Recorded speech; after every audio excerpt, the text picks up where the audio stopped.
Our inner critic, that voice inside of us that tells us how awful we are and how terrible what we do is.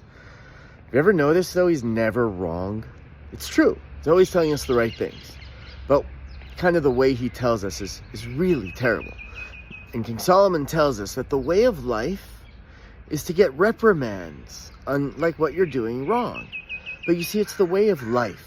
And now when you think of life, you don't think of an aggressive, rah, you think of a, hey, listen, you've got some space to improve right here and right here. Why don't you go for it? I mean, could you imagine if nobody ever told you what you were doing wrong? You would never improve.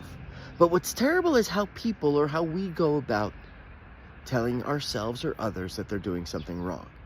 If what you're saying to yourself or to somebody else doesn't feel like a way of life, but rather a way of then you're doing it wrong. Doesn't mean don't tell people. It just means do it in a way that they can receive